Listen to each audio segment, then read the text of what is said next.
Hello everyone, how are you? Here to Weapon of Friday Night SmackDown main event for December the 13th, 2024. And let me tell you folks, the main event, some supernatural crazy shit went down, and I was not a fan of it. I believe the supernatural, some scary shit, and this was scary what happened. You open the match, Tiffany Stratton with an amazing, sexy candy cane, mistletoe outfit. Wow. She took on the sexy Mia Yim.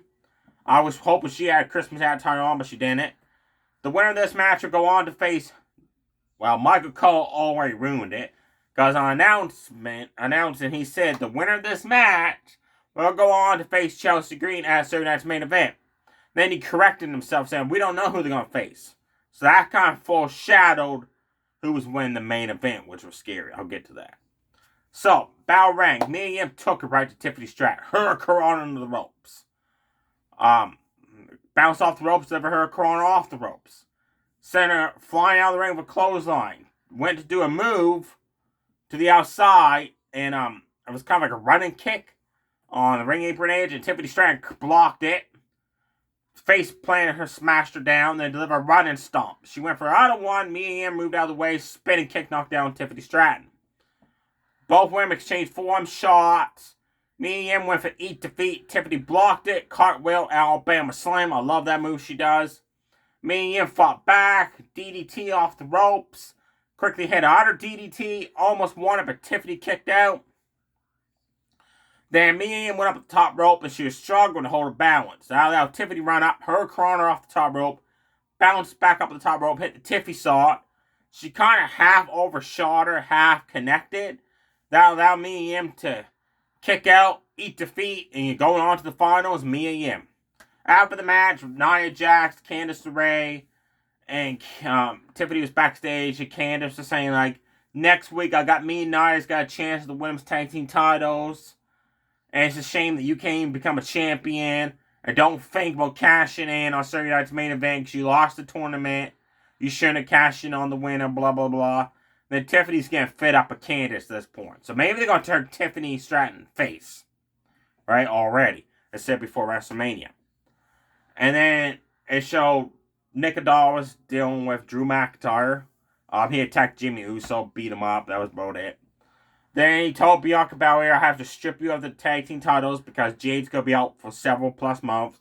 And Bianca started begging. Like, please don't strip me of the title, please. Like, her overacting, it drives me nuts. And many fans agree.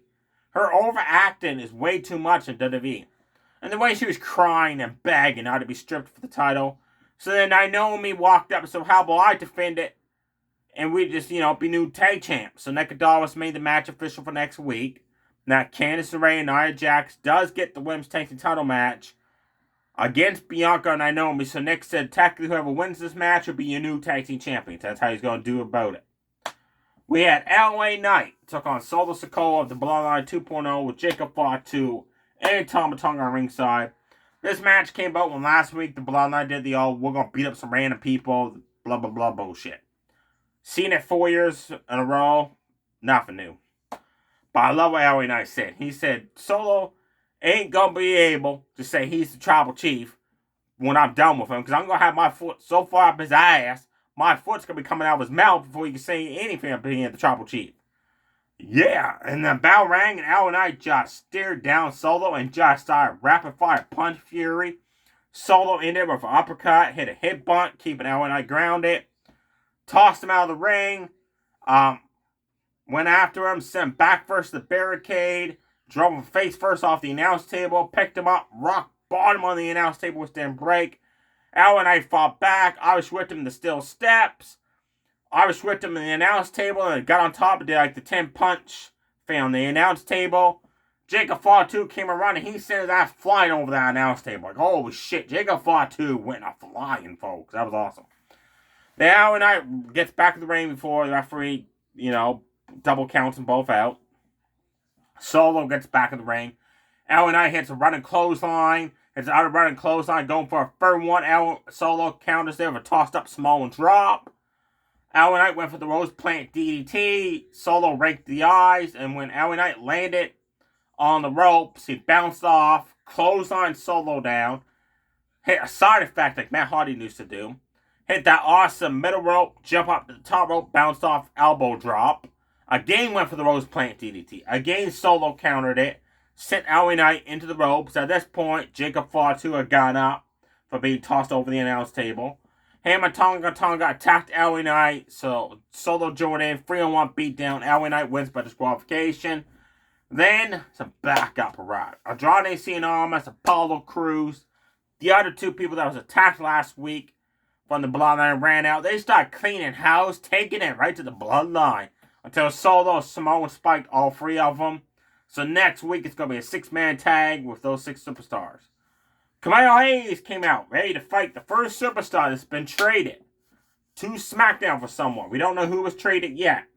We're not going to know until that person shows up at Raw NXT. Bell rang.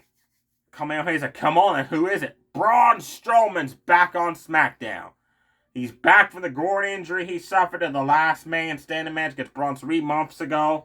He's the first superstar to actually be traded back now to SmackDown. So we don't know who from SmackDown has been traded to Raw for Braun Strowman. We won't know until an episode of Raw where we see a SmackDown superstar wrestle. Guys, they're saying online, if the backstage talking, they're just teasing. But if they actually compete in a match or make an impact or something like that, then they're the superstar that has been traded. So Braun Strowman comes out. Camille Hayes is like, oh, shit. But he used his speed. He started dodging the blows, right? And then came off the ropes, just bounced off of Braun Strowman.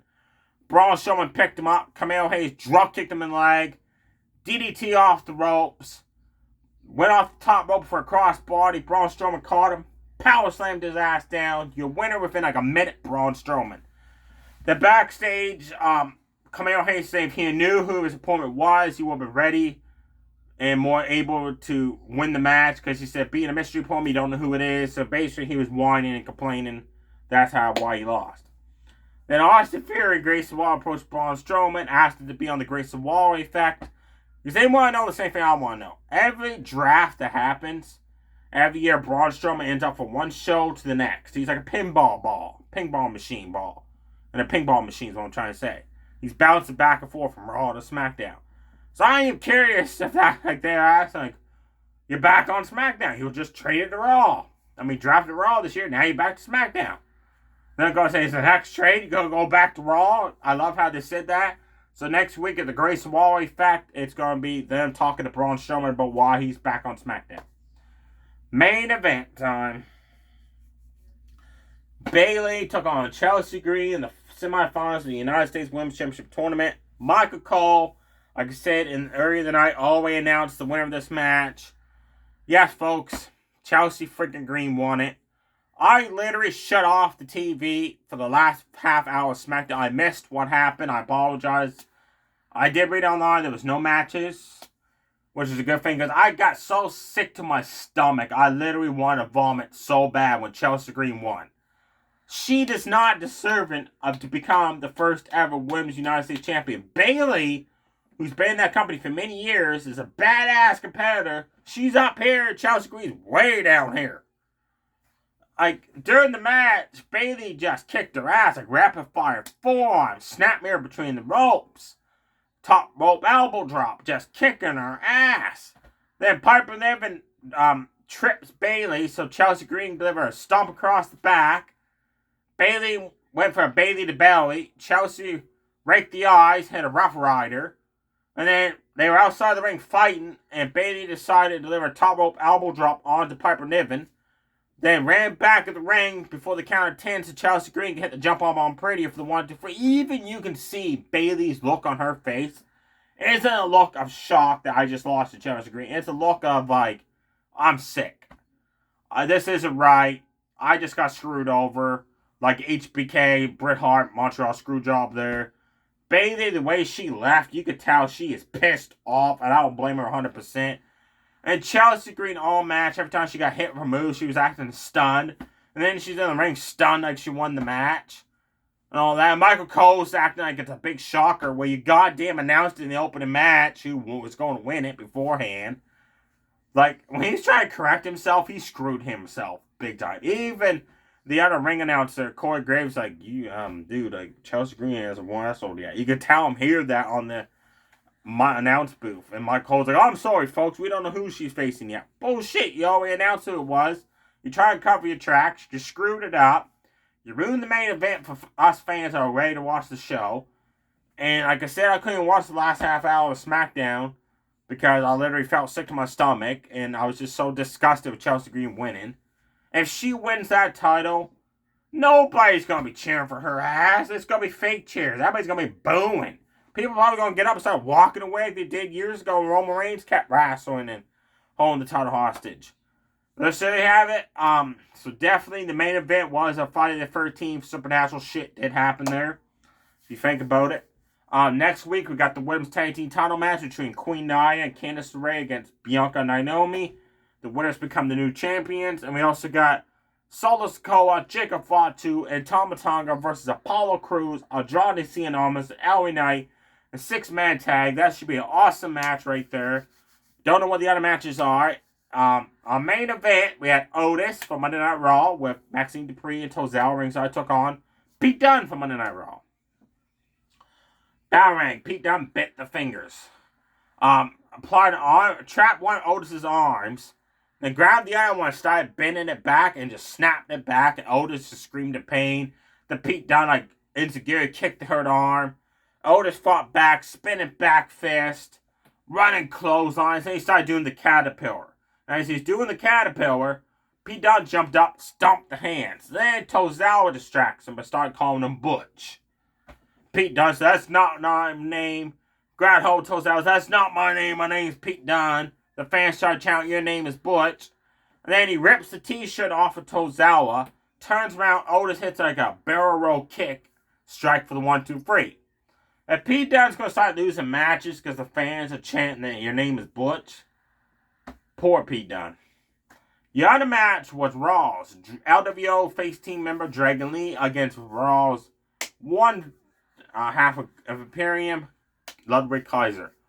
Great match these guys put on. Wow. Before the match, Ludwig didn't want to face Dragon Lee. He said he's below him. He wants top talent when he's a singles competitor. So he went to leave. Before the bell rang, Dragon Lee launched himself through those ropes, sent Ludwig flying halfway up the ramp, tossed his ass back to the ring, finally the bell rang. Dragon Lee hit a Hurricanrana off the ropes, DDT off the ropes, hit those amazing kick strikes he does in the corner, just take it to Ludwig Kaiser. He backed up, went to do a running kick or something in the corner. Ludwig countered it because he monkey flipped him into the corner. That was amazing. Then he placed him between the ropes, backed up, and dropped it right in the gut, sent him flying to the outside. Back from commercial, Ludwig Kaiser just torturing Dragon Lee, working on the arm. Dragon Lee fights back, running clothesline in the corner, running splash in the corner, top rope drop kick. Then he applies the octopus stretch submission. Ludwig Kaiser treacherous out of that submission, underarm DDT for the 1-2-3. Your winner, Ludwig Kaiser. Great match, like I said. There you have it, folks. Next week, I guess we're going to find out, hopefully on Raw, who was traded for Braun Strowman.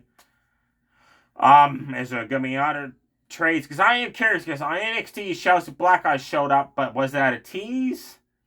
Or is she actually going to be traded to that show? And that's the case. SmackDown got somebody from NXT as well. Because the rules are, if you trade it to that brand, you get a superstar from that brand.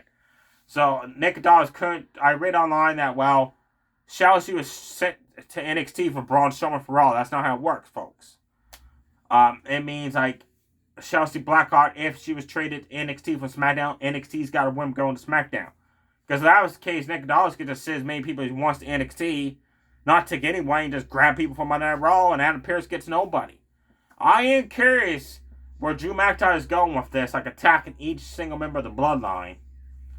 Where was he when Solo's group was attacking LA Knight, Andrade, and Apollo Crews? Is he just focusing on the original Bloodline and not the second version of the Bloodline? Because I noticed he's attacked Jay, he's attacked Sammy, he's attacked Jimmy.